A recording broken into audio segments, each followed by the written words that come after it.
ശോഭാസ് വേൾഡിലേക്ക് ഏവർക്കും സ്വാഗതം. ഇന്ന് ഒരു പ്രത്യേകതരം ചായയുടെ നിർമ്മാണവുമായി ബന്ധപ്പെട്ടാണ് ഞാൻ ഇവിടെ എത്തിയിട്ടുള്ളത്. നമ്മളെ പറമ്പിൽ കിട്ടുന്ന കശുവണ്ടി, അധികം മൂപ്പത്താതെ കശുവണ്ടി പറിച്ചു കൊണ്ടുവന്ന് അത് നടുകെ കൂടെ ചീന്തി അതിലെ അണ്ടിപ്പരിപ്പ് എടുക്കുക. ആവശ്യത്തിന് 10-15 എണ്ണം എടുത്ത് അണ്ടിപ്പരിപ്പ് എടുത്ത് മിക്സിയിൽ നല്ലവണ്ണം അരച്ച് ഒരു ഫിൽറ്റർ എടുത്ത് അത് അരിപ്പ വെച്ച് അത് അരിച്ചെടുത്ത് അതിൻ്റെ കൂടെ പഞ്ചസാര,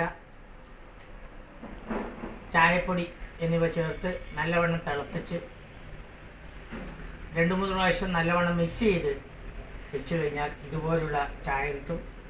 വളരെയധികം ടേസ്റ്റി ആയിട്ടുള്ള ചായയാണ്. ആർക്കും ഇത്തരം ചായ ഉണ്ടാക്കാൻ അറിയില്ല. എല്ലാവർക്കും നന്ദി, നമസ്കാരം. ഈ ചാനൽ ലൈക്ക് ചെയ്ത് ഷെയർ ചെയ്ത് സബ്സ്ക്രൈബ് ചെയ്യാൻ താല്പര്യം.